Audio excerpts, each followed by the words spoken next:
been working hard with the lawyers that we've put together to form our litigation team to ensure that the constitutional rights of every Georgian are upheld. I am here today with members of the team, those who are leading our team, and who have been working tirelessly to help us strategize and develop options to ensure every vote is counted. Again, my name is Allegra Lawrence Hardy. I'll go ahead and spell it. ALLEGRA LAWRENCE-HARDY. I'm going to allow each member of the legal team to come forward and introduce themselves.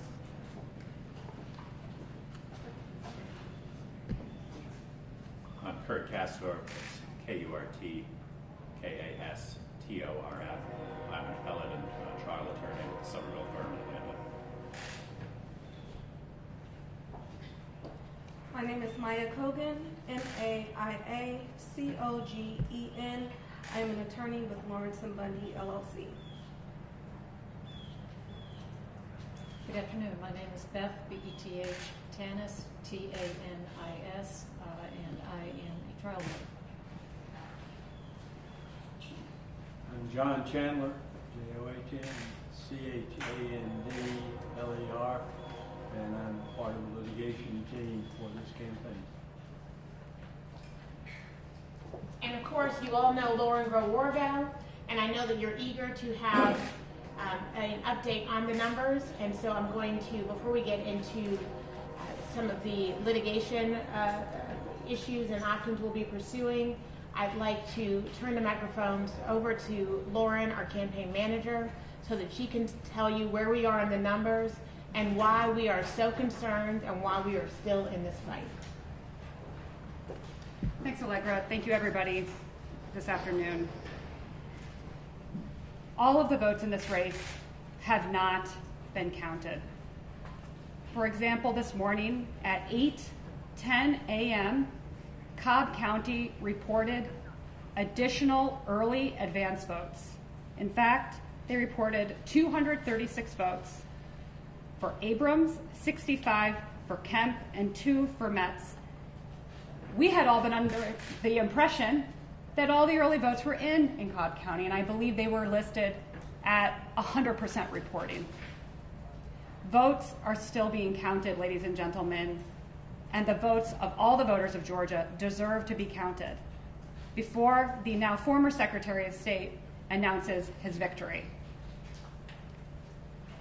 Some additional votes that have not been counted are our military and overseas ballots. In Fulton County alone, that number is 1,000 votes, and there are more all over the state. Those have until Friday to arrive and be counted. Our members of the military deserve to have their votes counted. Our litigation team is going to walk you through some of the other reports we are hearing of folks in Georgia and Georgians around the country whose votes have not been counted. The Secretary of State, Brian Kemp, and his campaign operation at the Secretary of State's office has had us believe that there are 22,000 outstanding provisionals. And last night, I believe it was their pollster who said there were additional 3,000. They did not say there were more early votes to be found in Cobb County. They said it was just Chatham County. They have not provided you, members of the media, our campaign, or the public with the county counts of those alleged 22,000 provisionals. They have not provided those lists or those breakdowns. This is all public information, ladies and gentlemen. Public information. We demand that Secretary Kemp, his campaign, Candace Gross, I'm not sure who's paying her, whoever it is, Chris Harvey, I'm not sure, they need to release all the data, all the numbers, and they need to count every single vote. But you know what?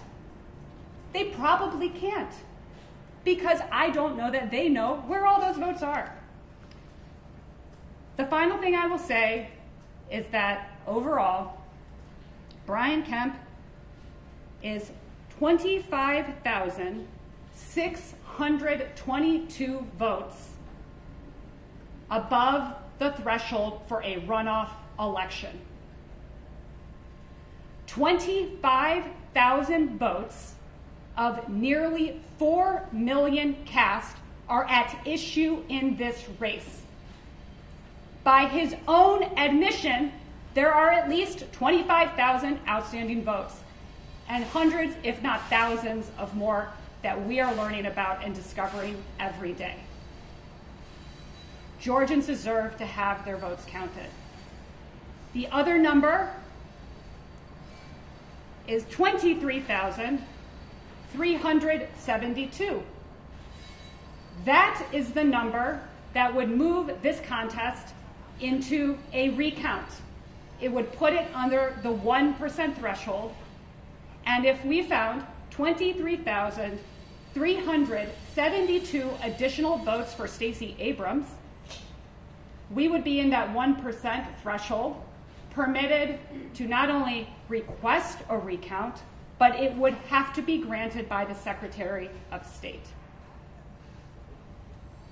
With that, I'm going to turn it over to Allegra, who's going to walk you through the litigation we are pursuing, as will the entire team. Thank you. Thank you. And as Lauren said, our litigation strategy has been focused on ensuring all of the votes are counted. What this campaign has done is gone out and asked Georgians across the state, throughout the state, to register to vote, to show up, to stay in line, to do what's required to ensure that their voices were heard. And they did it. They did it in historic and record numbers. And we believe that the Constitution and democracy require that each and every vote be recorded and counted. We'll start with John Chandler to talk about our overall litigation strategy, and then we'll hear from other members of the leaders of our litigation team. Thank you, Allegra. John Chandler. Our point is the one that has been made twice now, but to put it very simply, all the votes haven't been counted. How can anybody claim a victory when there are enough votes that have not been counted that could cause a runoff here? We believe that everybody is entitled to have their vote counted, and we will not stop. Through litigation, through talking with the people in the various counties, we know of a number of absentee ballots that haven't been counted yet. We know of a number of provisional ballots. In fact, provisional ballots, the counties usually say they will count on this coming Tuesday, since Monday is celebrated as Veterans Day. This coming Tuesday is when they're going to count the provisional ballots. With the efforts of the Secretary of State to prevent people from voting, particularly the large number of first-time voters, we know that there are many provisional ballots that will be counted and that will very likely be a vast majority of them for Stacey. So that's our plan.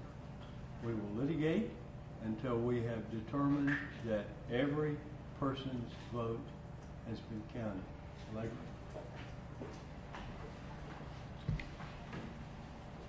I want to spend a moment on absentee ballots. And I'd like to first start by speaking directly to every voter who voted via absentee ballot. First, to the many of you, the many, many, many of you from whom we have heard, thank you for taking the time to check, many of you multiple times, many of you as early as an hour ago, who are still reporting to us that when you go to the Secretary of State's website, your ballot is not reported as being accepted. We have no reason to believe those votes have been counted. If you voted absentee, and you have not already done so, please, I implore you, go to www.mvp.sos.ga.gov. That is not the easiest website, so I'm going to repeat it. www.mvp.sos.ga.gov. Please go there and check to see if your absentee ballot is reflected as accepted. And if it is not, please let us know. Thank you to the hundreds of you who have already reached out to our voter protection hotline. You may email voterprotection@stacyabrams.com.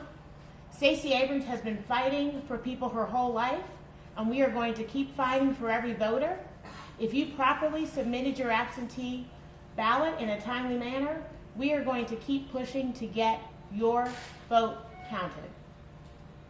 We have specific concerns in specific places, and we are moving forward in filing litigation today. I will turn the podium over to Kirk to tell you about litigation we're filing in Dougherty County. Thank you. We plan to file litigation today on behalf of voters in Dougherty County who sought to vote via absentee ballot. Dougherty County received a large number of absentee ballot requests. Those ballots were supposed to be mailed in September. The county was initially delayed by an injunction when there was a problem with the ballot. By the time they began processing and sending out applications, they were hit with Hurricane Michael. We have reports of ballots never showing up or being misdelivered, and there was an incredible backlog. The county was continuing to send ballots at least as late as last week. Mail is relatively slow in Dougherty County. It's routed through Tallahassee and can take several days to deliver. Voters weren't afforded the statutory amount of time they have to review, fill out, and complete their ballots, and some of them may have gotten the ballots so close to the election that if they took them out of their mailbox, immediately signed them and returned them, they weren't showing up in time to be counted, and will be seeking relief with the court to make sure that those votes are counted. Thank you, Kirk. And we are, again, looking at litigation in several other places, so please stay tuned. We will, of course, share that with you, the members of the public. We, again, thank everyone who's come forward, the many, many potential plaintiffs who have come to us, and we are working hard to ensure that all of those absentee votes are counted. I'm going to bring Beth Tanis up to talk about one situation that represents hundreds of situations. Again, a very typical complaint that we have been receiving on our voter protection hotline. And I'm using this as an example just because it's a very clear-cut, uncomplicated example to show actually how clear-cut many of these examples are. We have heard from a graduate student who goes to Northwestern University in Illinois who did her undergraduate work at Spelman College, but of course she is in Illinois right now pursuing her studies.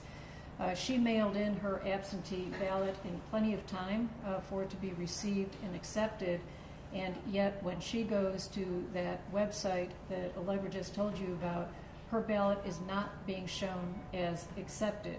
And we are hearing this same story from many college students who mailed in absentee ballots, and from hundreds of other voters who mailed in their absentee ballots well in advance of the deadline, who are not showing as having those ballots accepted.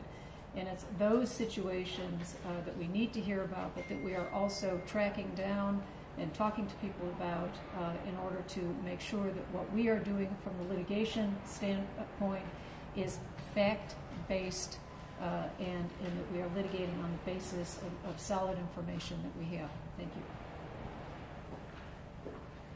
Similarly, we are hearing many, many troubling stories regarding provisional ballots and the ways in which those were handled. We have heard from numerous voters, and again, I thank you for reaching out to us, who were turned away. For example, there were voters in Chatham County who were first told they needed to cast a provisional ballot, and then they have reported that they were told that the provisional ballots had run out. I don't know about you, but those are the sorts of stories I grew up hearing about from my ancestors when they would talk about the perils of voting. Right? Get in this line, then go get in that line, and then go get in that line, and we're so sorry there are no more ballots available. We have heard from specific Chatham County residents who were told they could not cast a provisional ballot because there were no more documents. As Beth said, we are not going to file until we have the facts around all of that, and so that is what we are doing now, getting those affidavits collected, and we will be seeking relief on behalf of those residents who attempted to cast a provisional ballot and were not able to do so. But we're also looking into relief for those residents who casted a provisional ballot that has not been counted for whatever reason. And so that is an important part of our work as well. And let me say this. We are obviously eager to hear from supporters. But this is much bigger than any one campaign. And this is a country built on democracy. We all get to vote. That's just part of the promise. And so we are working really hard to ensure that promise is fulfilled. We'll file our lawsuit in Dougherty County today. We're also issuing litigation holds throughout the state to election officials throughout the state to ensure that every piece of evidence is preserved, be it electronic or physical, be it a text message, be it a post, be it a casual note on a poll worker's pad. We want to ensure that every piece of evidence is available as we prepare to mount our very significant legal challenge. And with that, I believe we are ready to take questions. Yes? Is the Abrams campaign ready to concede next week once the votes are certified if it does show that Kemp has 50% plus one vote?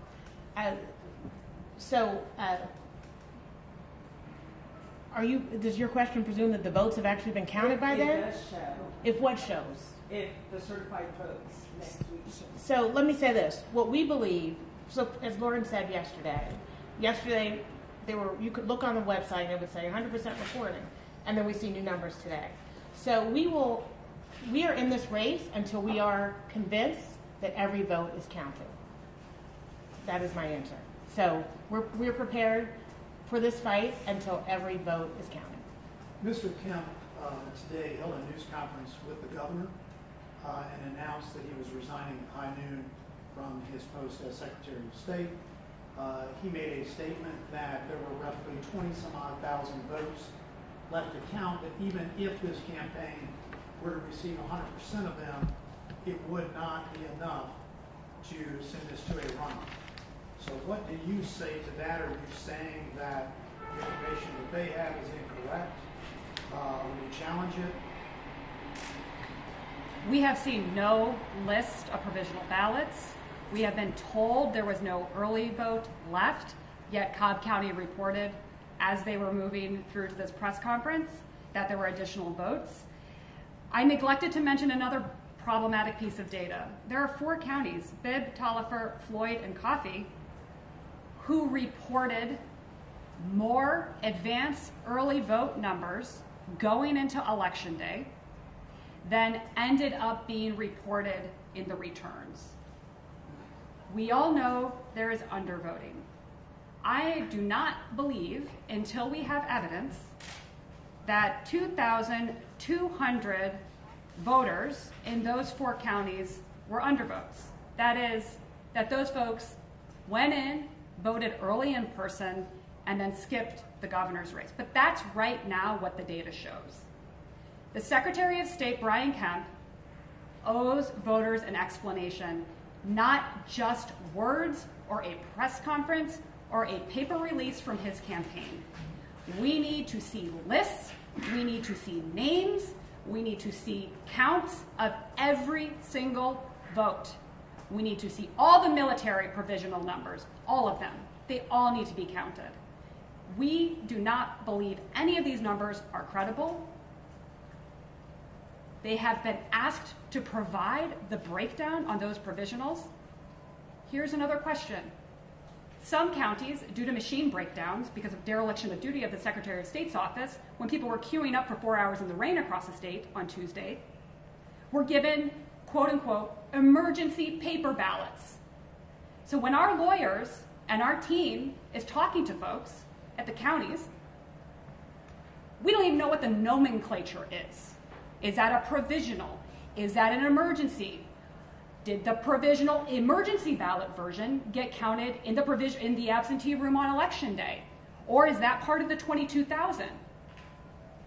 These are answers that fall at the feet of Brian Kemp. He decided to not resign. He decided to oversee his own election. That was not our choice. He owns this, and he owes the people of Georgia an explanation. You say that this falls at the feet of Brian Kemp, that as of a few minutes ago today, he has now resigned from Secretary of State. Do you think that that timing in resigning today was pointed so that these issues did not now come back on him, given he did not previously resign, but did that as this litigation is now taking? Brian Kemp's spokesperson put a bunch of you on the phone last night and said that he was the victor. His office issued that.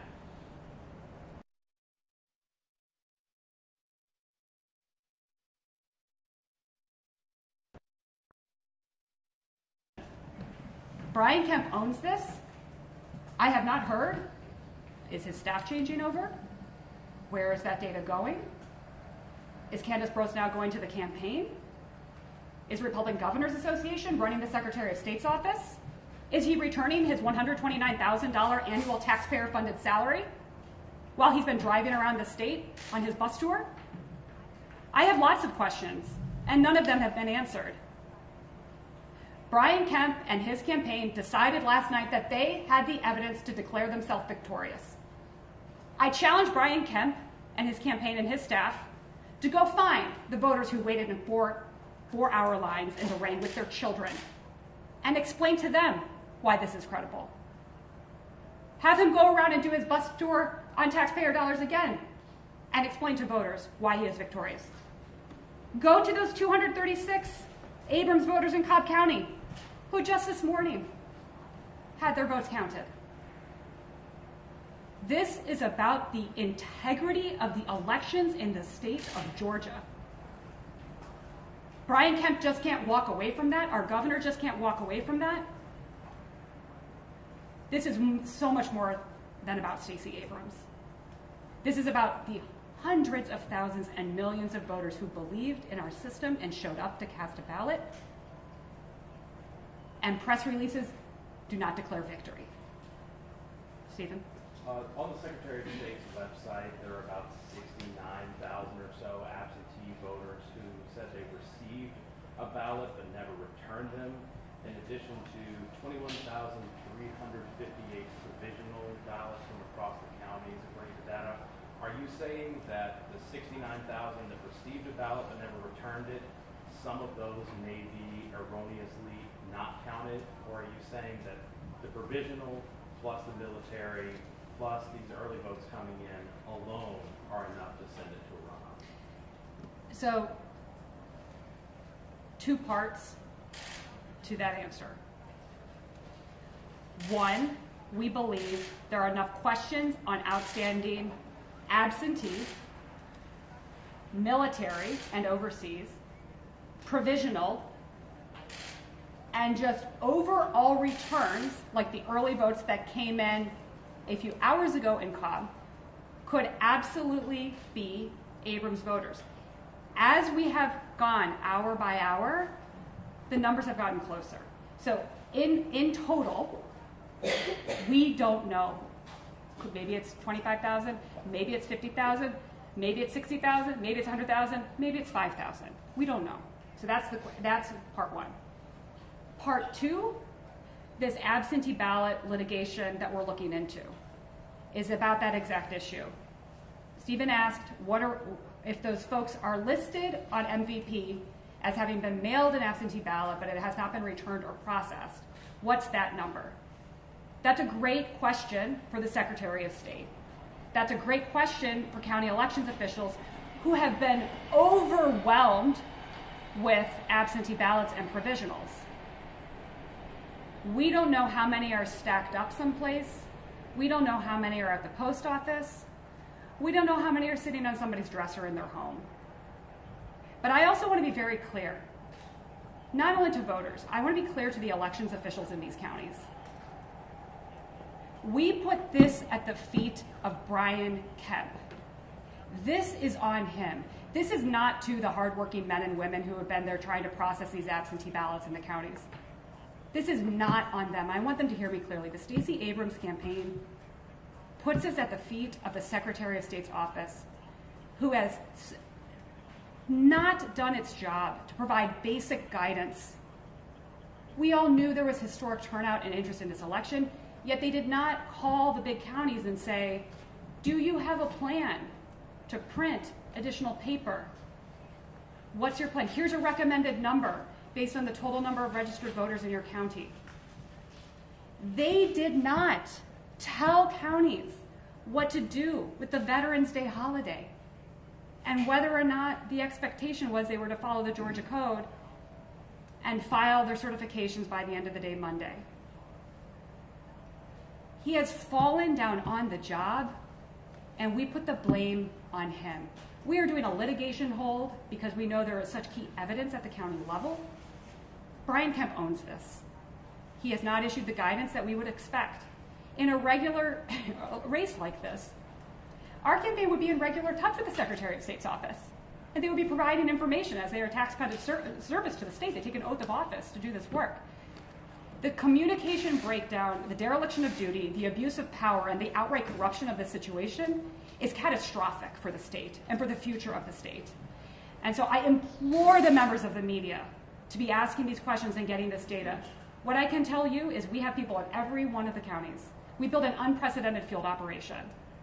Our field staff and our volunteers are out there trying to collect information, talk to voters, talk to counties. And we're getting flooded with information. We are not going to file hyperbolic, erroneous lawsuits. We are going to take action that we think will move the needle and serve the people of Georgia. That is how we are going to operate here. Because apparently the onus is on us. And the Secretary of State can just walk away, appoint a new person, we're just supposed to be happy. You tell the 3.9 million Georgians who cast a ballot, you tell them that, is what I say to Brian Kemp. Brian Kemp resigned as Secretary of State. Governor Deal held a news conference talking about the transition. Is there something that we're missing here? I mean, do you believe that what they're doing is not legitimate? That they would move forward doing this?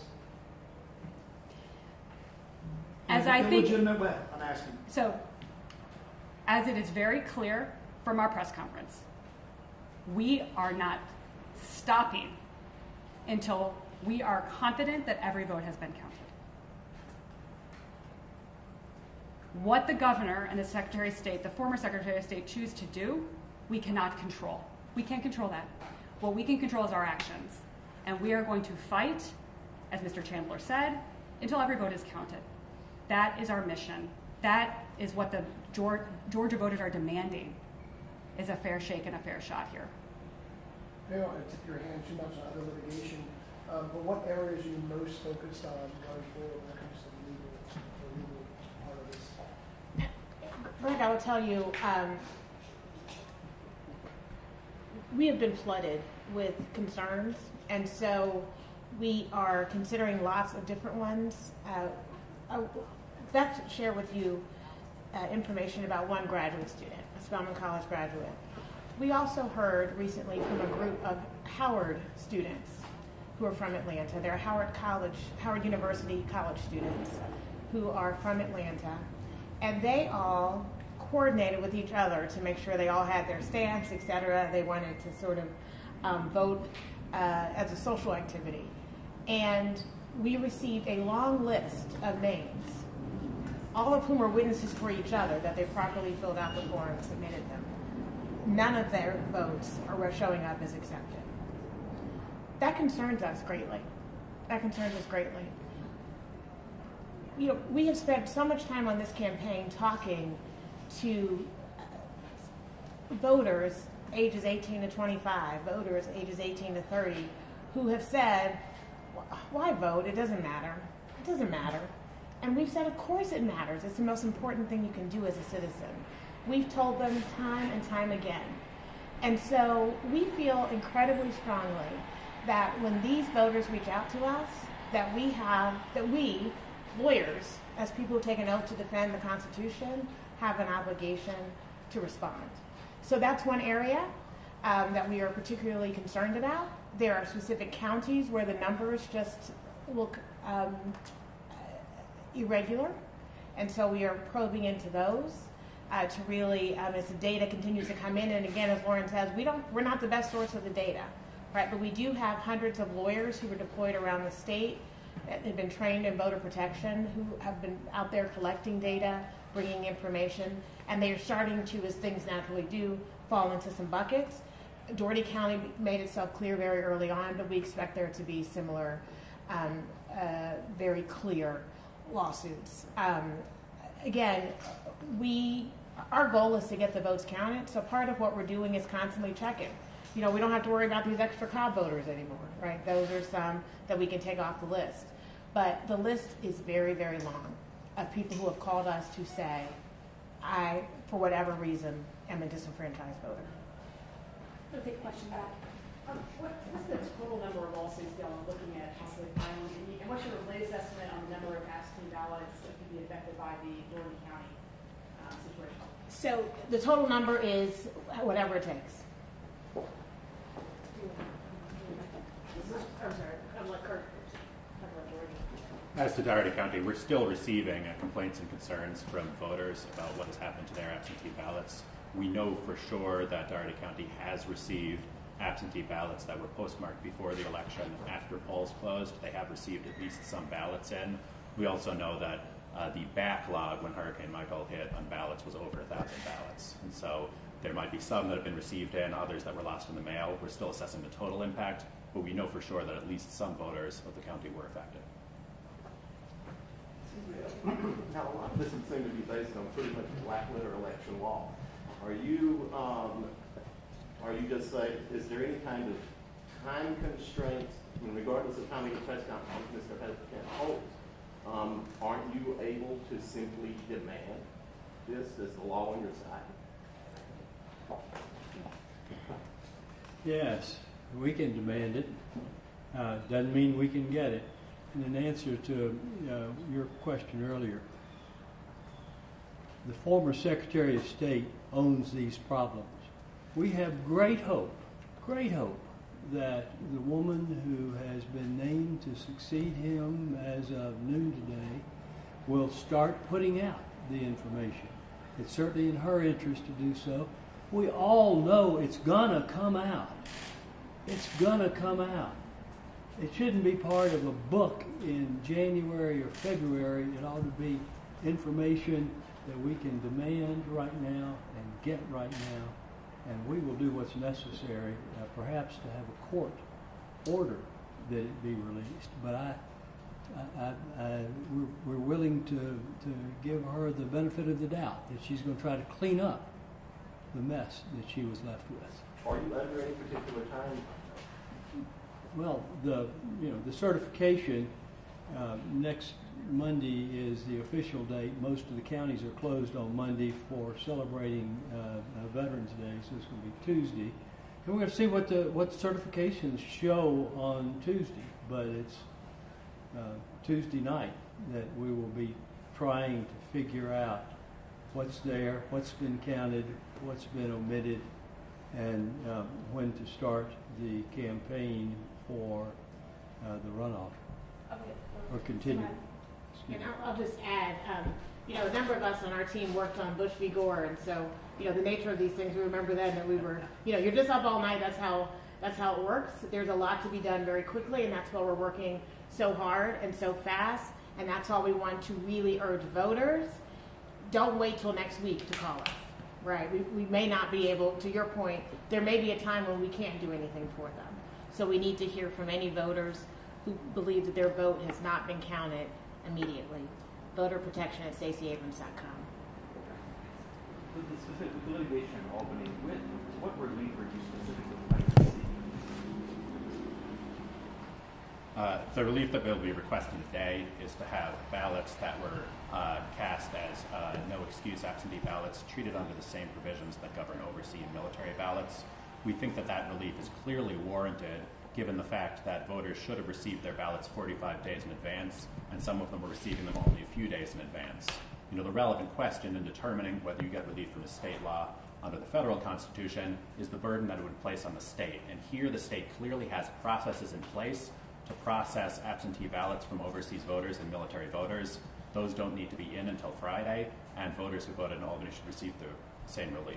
And if I can make one other point about military and overseas voters, those votes are not due in until tomorrow. And that's one reason to be concerned when you see it, the Secretary of State issuing a number that they say is the definitive amount of votes left to be cast. We know for sure that number cannot be true. The Secretary of State could not possibly know the number of remaining votes outstanding because there are still votes that are eligible to come in. A super quick follow to that, why not other counties in that part of southwest Georgia? Are there other counties with similar issues? Well, as Allegra mentioned, we're kind of taking the facts as they come. We're aware that Dougherty County experienced particularly difficult problems. Some other counties were able to get some of their absentee ballots out in September because they weren't subject to a court injunction or weren't hit as hard. We're going to continue to field complaints and to talk to voters and see if more relief is necessary. But we want to go to court with sure cases, with things where we see that the voters clearly need some relief, and that starts in Dougherty. I know you said that. Wait, I'm sorry, can you just make sure everyone gets a question in? Go ahead. Will we be hearing from Stacey Abrams about all this? If so, and if not, why not? Every single day, we are learning new information every single hour, and so we will keep you all updated. Our candidate and our campaign are committed to making sure every vote is counted, and so all of us are focused on that. This is a constantly developing story. By the time we walk out of here, I know our data team is going to tell me that 9 new votes came in Mitchell County. He pulled me and told me that as I was walking here. Another hurricane-impacted county. I'm going to walk back in that room, and they're going to tell me that there's some new number, some new votes in Gwinnett County or whatever it is. This is a constantly developing story, and our campaign is just looking at the facts as they come in, as well as doing all of the fact-finding we possibly can. And so we can take one more question. Oh, I'm sorry. Are you suing Dougherty County directly or the Board of Elections?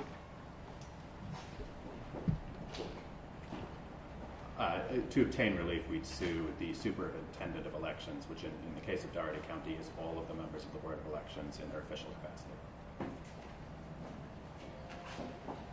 All right, I want to thank you all for your time. We will send some follow-up information around. We will be sending you the complaint in Dougherty County. We will be sending you the copy of the litigation hold that will be going out, so that paper will be coming your way as soon as possible following this press conference. We will not stop until every vote is counted. Thank you so much for your time. Lauren, you can get the copy now.